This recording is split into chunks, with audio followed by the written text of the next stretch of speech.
When there was an onslaught of pornography in the 60s, President Johnson established a commission to study its effects. After a 2-year investigation and spending several $1 million and interviewing social scientists from all over the world, they concluded that there was no evidence that exposure to this material is harmful to anyone. Now, the feminists and the religious right continue to make their age-old arguments without offering any kind of support for them at all. I think that there is a cause and effect relationship between pornography and sexual abuse. This doesn't mean that pornography is the only cause of sexual abuse. It doesn't mean that every rape or every act of battery is caused by pornography. What it does mean is that there are acts of rape, acts of battery, acts of violence against women that would not happen were it not for the effect of pornography on the perpetrator. I interviewed a man who was convicted of sexually abusing girls on the bus that he drove. And what he told me is that he would often go home at night and watch the pornographic movies and look at the magazines and fantasize about the girls who he drove to school on the bus.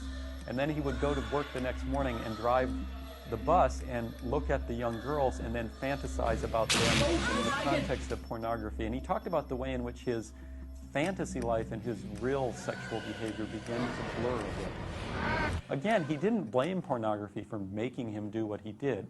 He was able to reflect on the way in which pornography constructed a world in which sexually abusing young girls became possible for him. Guys will say violence is bad, men's violence against women is a bad thing. I don't agree. We shouldn't have all this rape. We shouldn't have all this battering. It's a bad thing, and they'll agree. Okay, so we get a consensus.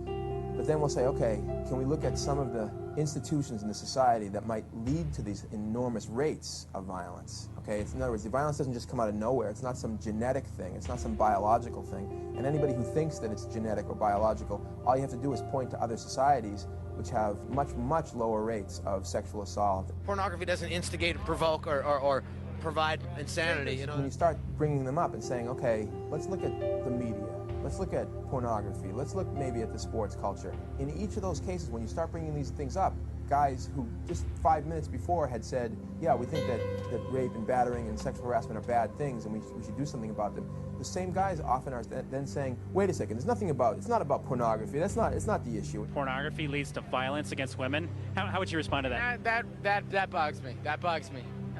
It doesn't. And then they start oftentimes resorting to things like, the men who do these things are crazy. There's crazy people. Not everybody's saying there's crazy people. The crazy people, they're crazy, and they're going to do whatever they want because they're crazy. If that was true, what that means is that our society is absolutely crazy, because that means that there's millions of men walking around who are crazy, because there's so many men walking around who are assaulting women or who have assaulted women. You have to be a sicko to begin with. It doesn't matter if you've got pornography or not. I mean, if you're that sick, you're seeing pornography in your vision. It's not helpful or useful at all to think of this in terms of crazy men going off and doing these things. I think the men who commit these crimes are a lot more normal than they are crazy. What's wrong? It's much easier to think that it's Freddy Krueger, it's some sicko who's out there creating the violence and attacking girls and women. But in fact, it's not true. The average rapist looks like me, or looks like any other guy. The way the pornography related to my conviction, it's just a progression. I mean, it starts out with the age, and the age just starts decreasing and decreasing, and you start looking for different physical characteristics, and had a lot to do with it. It jumped me right into a cycle. Just started a whole trigger of events for me. And I planned out to be left alone with the 10-year-old stepdaughter. Her mom took off to church, and I stayed home that night, and I coerced her into performing oral sex on me. To sum it up, basically, I raped her. All I can speak for is myself, and I know that it wasn't good for me. I lived a good life being raised. I lived a religious background. I know what it did for me, and it did not help. It derailed my life. The argument that there is no proof that pornography causes violence is really wrong. And the proof exists in many different areas. There have been a great many scientific studies in university laboratory situations exposing men to pornography and then measuring their changes of attitudes, their reactions, their willingness to rape, their willingness to commit acts of aggression against women. I mean, this research has been going on a very long time, and virtually all of it shows that with what these researchers call aggressive pornography, by which they sometimes mean pornography that is violent, and they sometimes mean pornography that is simply brutal, that men's attitudes towards women and their willingness to commit acts of violence against women changed to the point where they are more willing to do things that were unthinkable to them before they were exposed to the pornography. There's another area of information that is always treated with incredible condescension and trivialization. It's called anecdotal evidence, and that means that it actually happened to somebody and they know about it and they will tell you about it. My father began abusing me sexually when I was 5. I checked that out with him a few years ago. He told me that it began around then too.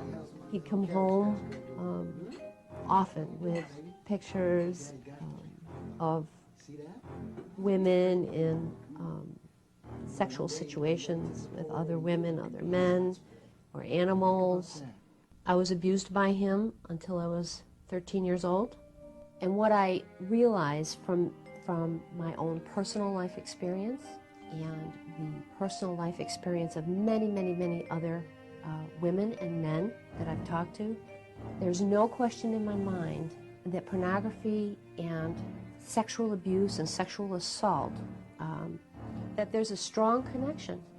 I watched my own father become aroused and get excited by the pornography and then act out on what he was looking at.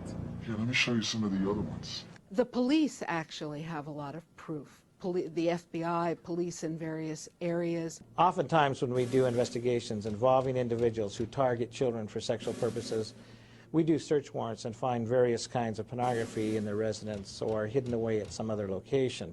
On September 4th, 1998, I was assigned as the lead investigator in the homicide of Elizabeth Sinclair. Elizabeth was 5 years old and she was strangled to death by her 17-year-old babysitter, David Case. In the investigation, we learned that David Case had over 700 sexually explicit images that he had downloaded off the internet.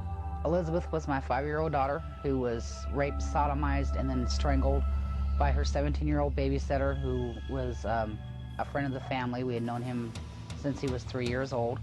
I think probably one of the biggest contributing factors to what happened was through the course of the investigation, they found out that he was real heavy into child pornography and other forms of pornography.